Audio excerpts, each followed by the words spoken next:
What's up guys, Leland here with Bottom Table Tyrants, and I wanted to go over my RPG travel box and show you guys what I carry around whenever I go to anybody's house, a convention, a bar mitzvah, anywhere. This is what I bring with me so we can get some games in. Let's change the camera angle so you can see what I'm getting into.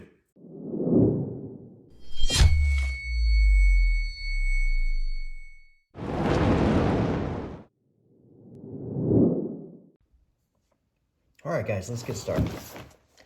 My first item here is my player character book. This has all of my characters in it. I know if I grab this book and some dice, I am good to go in any of my active campaigns that I'm playing in. So I'm gonna have that in this box, and I take this box with me to every event I go to, just be it if I'm a player or a game master. In here, I have my characters. As you can see, I got some of their pictures on the front for Padron Duskleaf, and we got Flecky Moonshroom, which I'm playing in an evil campaign. He's a Myconid that I'm really enjoying, and I just have them in here. Some other things that I have is just information of what does what. This is important, and I like to have it just showing you what type of damage this does, and I'll show you how that comes into play later on. Then I have some of my other characters, and back at the back, I use the blank magic card templates to make abilities and feats and also equipment. That way I can reference these quickly as a player and know what my stuff does, know what my spells do, know what my feats do, know what my abilities do, so that I can use them without wasting people's time and having to dive into my books and see what that thing does. It's all right here, which helps me learn it quickly. And that way I know what my character does as I continue to play. I always have them there to reference. So that's why I use this book. It is all of my characters. Next, we have the pre-generated character book that I carry with me. If someone wanders up to the table and they have never played D&D and they want to get a game in, just try it out. I have laminated, let's slide this way. I have laminated some character sheets so that they can fill these out. And let me grab a pen. I like to use these Sharpie fine tip pens. That way they can write on it. Say they have 12 hit points for their starting character. And then after the game, I can come and I use just some isopropyl alcohol and spray it down. And then after the game, I can just wipe this down really easy and clean it off. Ready to use again for a new character if someone else wanders up and wants to play. So I love to use this system. Another way I speed up my games is I say all you need is 2d20. And the reason I do that is if you take this attributes block and you have them do 1 green and 1 red stat. Green is their favorite stat and red is their least favorite stat. So say it's a fighter, then I would say you should probably circle green for strength and red for, say, intelligence, or maybe charisma, who knows. Now, on the green stat, you're gonna get advantage on everything you do while you're playing with me in this game. And I feel like some people might be like, oh no, that might be super way powerful. This is for fun. This is just a quick game. This is a mini adventure. It's gonna be fine, and I'm gonna be balanced with it. And like I said earlier, with those weapons damages, I don't really need to write down a whole character sheet for those people. I can just have them circle 1 red, circle 1 red, circle 1 green, and go. And they're ready to go. What do you want to be? Do you want to be a wizard? Okay, let's think of some spells you can have for you. Again, you don't have to go by the book's definitions of what the spells do. I would say if a player wanted to be a wizard and cast Fireball, that's probably what just a person who's never played D&D in their life, they probably might know what a Fireball spell is just because of modern day culture. With our D&D culture, people know what a Fireball spell is, and you could say, okay, I'm gonna give you a Fireball spell. You're gonna be a new wizard just like you're a new player, so it's not gonna be quite as powerful as, say, a good, a knowledgeable wizard would have, but we're gonna give you that spell because that's what you want. So I would say I like to give a player who's playing a wizard in a fast game like this 3 spells that they can just use over and over and over, just like a fighter could swing his sword over and over and over. I would give them 1 illusion spell. I would give them 1 attack spell, such as the Fireball or maybe a magic missile or something like that. And then I would give them 1 support spell, such as like a mage armor type of spell that they could cast on themselves or their teammates, or a heal spell. That'd probably be the other option of, do you want to do a armor buff or do you want to do a heal buff? And that way they can do something for themselves with the illusion, do something to attack the enemy, and then also do something to support their teammates. That way they can interact in almost all the ways they want to. Or if they have ideas for the spells they want to do, then that would be great. If they want to be an undead sorcerer or you know, some sort of necromancer, awesome. I think we can work with that. I would say maybe during combat, again, this is just off the top of my head. Okay, during combat, you can raise one undead per combat. That's always going to be a skeleton unless there's something already dead on the battlefield. So if you kill that giant spider or that orc chief early in the combat, you can raise that guy up from the dead. So maybe you want to work with your fighter to take down one of those big enemies early so you can raise him back up and use him to fight back against his own buddies later on during the combat. So I feel like that would give a good way that they could interact with their teammates. They can plan and be tactical with their teammates.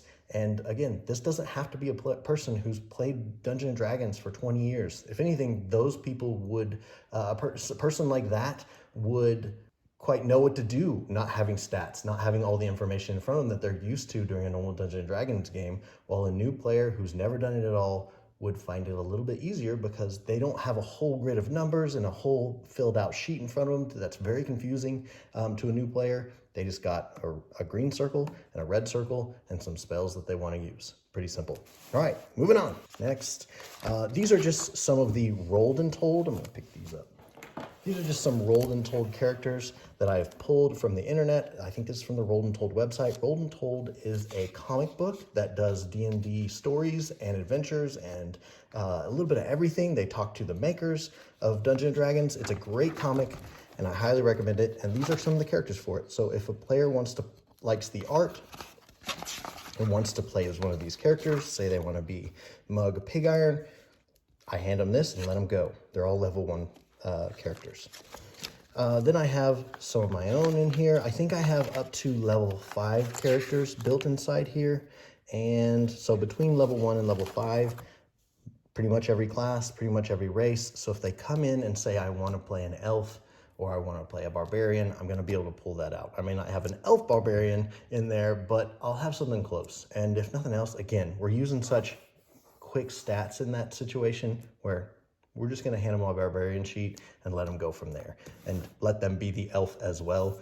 Maybe I'll, what I would say is I want you to tell me how being an elf would help you in this combat and have them be creative because I know they can do it. I know you guys can be creative. And if you give them the tools, give them the ideas of, okay, let them think about how an elf would be a great barbarian in combat. Maybe he, instead of pure brute force, he's a little more quick, a little more agile, and he can use that, two-handed sword or two-handed axe a lot more skillfully. And instead of just swinging it with brute force, he goes through like a switchblade and is able to carve his way through the enemies. So that's what I want to do, is kind of try to stimulate their creativity with these characters.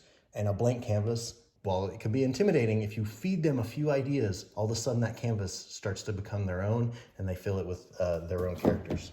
Since we're talking about characters, break these out. Again, I think I got this on Amazon, and this is a great system. I think we just need these 2 dice really. This will give you, if you want to randomly roll, and sometimes people just want to have fun tonight, and let's randomly roll up a character. I love that. You have all kinds of races here: dwarves, elves, humans, or if you want to say squats, Eldar, Imperial. So you can do either fantasy or sci-fi with these, and then all the different classes on this one. So let's see what we got here. This is, I believe, a merchant. A hunter, which is like a ranger, and all of these can be their sci-fi versions. So like the merchant would be a smuggler in a sci-fi version, or say if I did 40K or Star Wars. What's something else? This guy is the apothecary, so he might be like a battlefield medic in a sci-fi version. He's able to heal in either a sci-fi or a fantasy way. The wizard, like we talked about, I'd have them tell me 3 spells they want to try and do, just either come up with them, or I'm going to help them make them by giving them the 3 that I would suggest. And then in the sci-fi version of a wizard, to be honest, it'd probably be a Jedi, or maybe a psyker if you said for a like 40K type of adventure. So maybe if you did Starfinder, I think they have like psionics, which is kind of their version of magic in Starfinder. So that's how I use those. Really great system. There's other dice that do everything from like the weather for the day, what type of dungeon you're going into, and what the terrain is. Is it a desert? Is it a, you know, a frozen tundra? So great dice for random roll up of stuff. Moving on. This is my adventure box, and I'm gonna do a whole video on these, but I just wanna hit them briefly. This is what I carry around with me, and there's always going to be, I have a whole stack of note cards in here, but let's just pull out my mini adventures. I have one shot in here as well if some people have more time. A one shot for me is more like a 4-hour adventure, while these mini adventures are more like an hour and a half. So here I have a Star Wars adventure, a Warhammer, or a D&D adventure. So this could be in a Warhammer universe or in Faerun. And how I do that, let's just go over this one real quick. And then I'm going to do a video on this as well, guys, on how I run this. But you got rusty Necrons or goblins. These are my one shot, one health creature. That's why they're rusty Necrons, because I feel like a Necron would probably have more. But again, that rusty Necron might reassemble himself later and become a problem in that, if you know the Necron lore. Small combat. My mini adventures do a small combat, a social interaction, and then a medium combat, and then it's done. So how I would do that is a small combat as they come into the ancient ruins. Obviously, there could be Necron ancient ruins in the future, or Faerun definitely has some ancient ruins in it. So either has Necrons or goblins inside, and as they come in, they're going to run into some rusty Necrons or some goblins. That's going to be the first fight. That's going to run between 2 and 4 rounds for a small combat.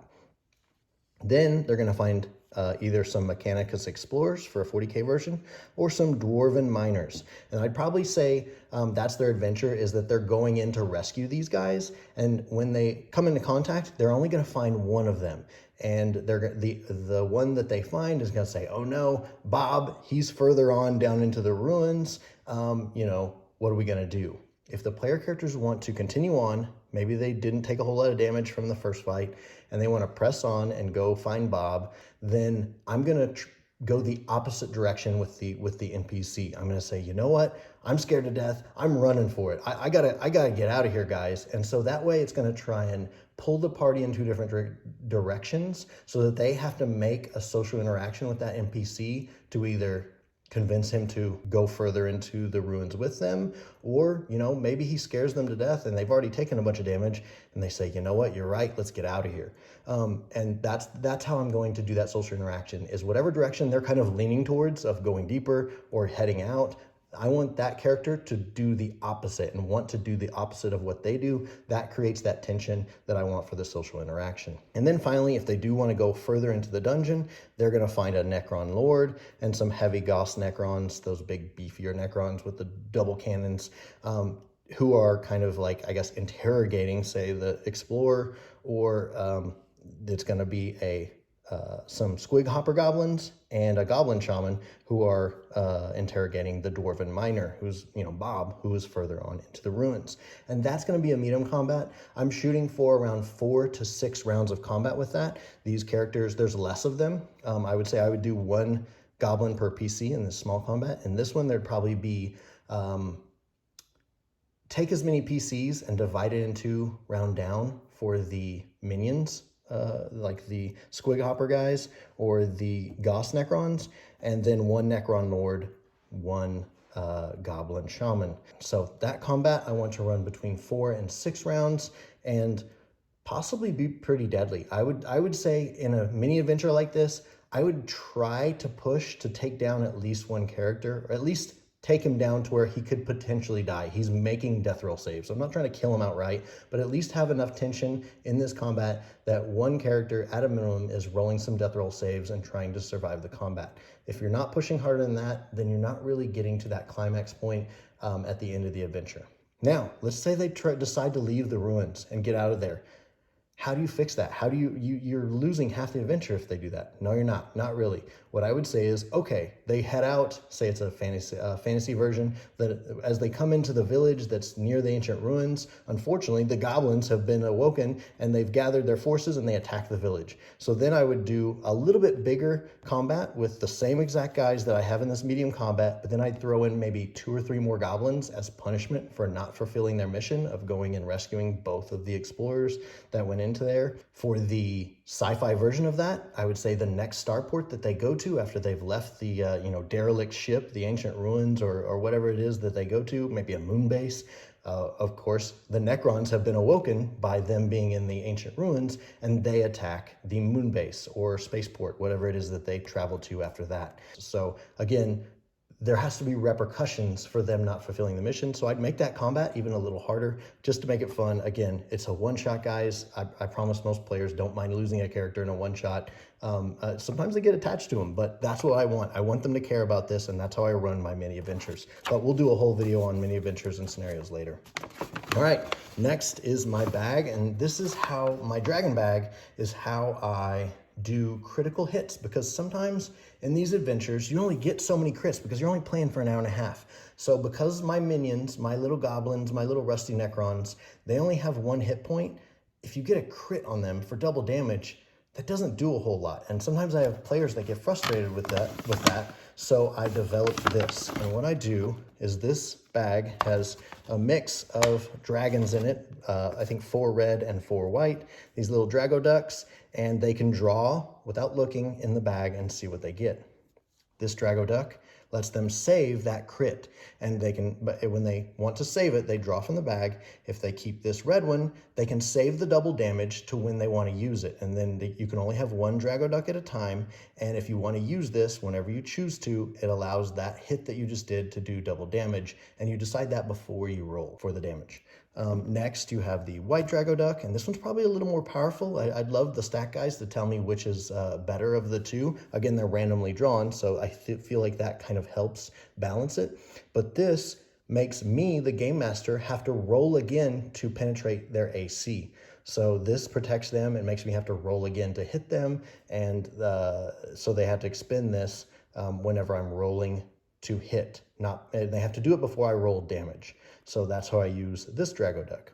And that's just a way that I use it. It's kind of like inspiration, I guess, in that they can save it. But it's just one of those ways. So every once in a while, I don't know if you've ever run into that. I've run into it a few times where players get frustrated that they roll a 20 on something that's not a combat or something that doesn't really matter. And they're like, man, I wish I could save this for the big boss later on. This is more for me. This is just some little tokens that you can put by the miniatures or in front of the player, and just lets them, it's a reminder for me, to be honest. Most of the player characters would probably remember that they have these items, but it helps me see on the board, if you put it around their miniatures, what kind of status effects that they have. And it's a great reference for me. Again, I think I got this on Amazon, like most of my stuff, and I really love it, just as a quick, easy way to remember all of those status effects. Here we have, this is map number 1, and I use this to, sometimes when you're playing Theater of the Mind, even still, you need to let people know where they are on the board. So I put this on here. There's a desk, there's the evil wizard. You have the 3 PCs, maybe there's a 4th PC kind of flanking to the side here.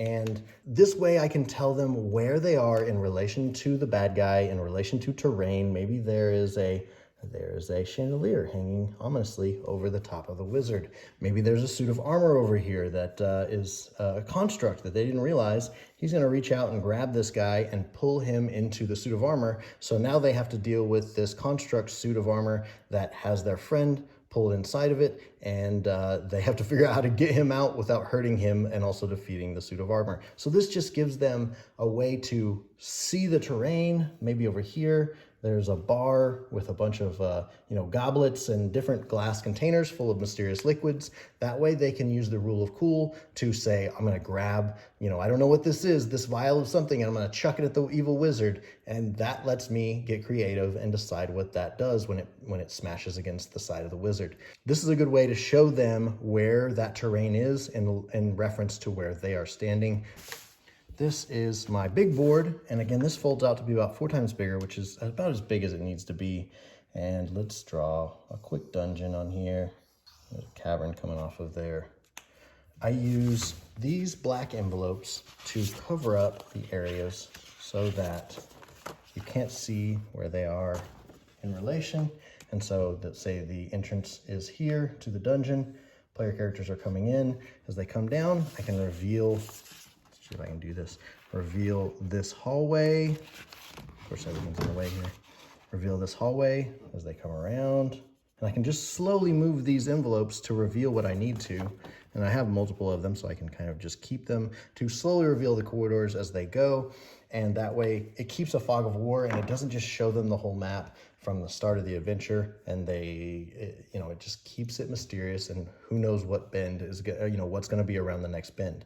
So that's how I use these black envelopes and this item. And also I like to just pre-draw, or I'll either have printed out maps that I can use those envelopes with, or I'll pre-draw this with a wet erase marker. That way it doesn't smudge off. As you can see, this is already smudging away. And that's how I'd use those envelopes, and that's how I'd use this battle mat system. The rest of the stuff in the box are just a bunch of dice that I have, so that I have enough for multiple players if they won't come up. And then also we have some contact cards. So these are, I usually give 5 per player character, let them pick their favorite 3.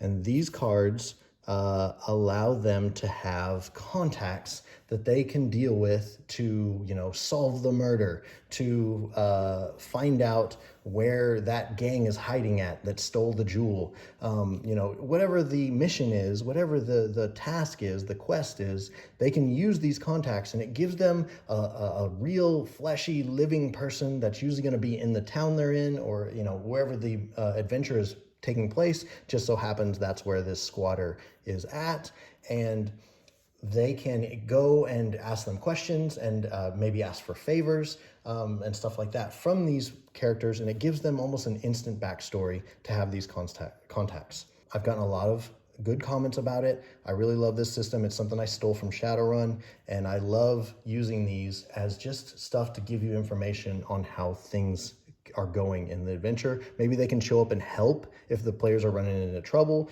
and having a bad time, making a lot of bad rolls. All of a sudden the Ancients ganger shows up and helps them out in the middle of a combat. So that's how I use those contacts, and I really like them. As you can see, I just use the gold template card for Magic the Gathering card to make those. Finally, last thing is these loot ones. I loot thee, and then name the monster. And you can use these for fantasy or for sci-fi. I'm trying to hold this closer so you can read them because they're a little shiny. You have just a D12 thing that you can roll, and it gives you a bronze hourglass, beautifully designed. Sand inside is black. Is that a magic item? I don't know. It could be. Maybe it is. We'll find out later on. It just gives me ability to give them something that's not just, guessing. I don't know. They got like 2 silver on them. So I love these. There's all kinds of stuff you can do. There's guards. And these are just off the internet. You can just Google these and put I loot thee and then pull it up, and you'll be able to pull a lot of these up on the internet. Sorry, I said last thing. It is not the last thing, but this is the last thing. This is a puzzle system that I got. I printed these out on stock paper. I guess you could laminate them, but I'm trying to do this so they're not shiny. And let me grab a D6. Okay, how these work, and I'll put up on the screen where these are from. It's a shop on Etsy, and I highly recommend them. If you can see, there is a very small, let me hold it up. There's a very small 2 on this paper, and that is where the dice starts here, or it can start there. But either way, it has to start here and end here, or start here and end here. For this one, it has to start here and end here, or the opposite. And I'll show you how that works. So what I do is during a player's turn, say you have a rogue who wants to pick a lock. This is what I would use for a lock. So you'd start the die here. It has to be facing the same direction as that 4. As you can see, this 3 is facing a different direction. So if you put the 3, it would have to face the same way as that 3, or this 4, because I know I can do this one because I know how to do it. So during their turn, this is what they can do. They can make one attempt to get this die to here and have it facing the right direction. And facing the right direction means that they go like that. The 5 is facing the right direction, so that door is unlocked. Now, if I want to make it a little harder, I'll put a die here as well. They have to do both of these puzzles to open the lock. Now, as you'll see, if you roll it a different direction, if I go up another tier and then back down, you end up with a 4 and it's facing the wrong direction, it's facing that way, and you failed. So during their turn, they can take 1 die and roll it to see if they can get it to the other space in the right facing, and that's going to unlock that. My players love puzzles. I'll do a whole video on puzzles. I just wanted to show you these. All right, guys, let me know what you think. Leland out.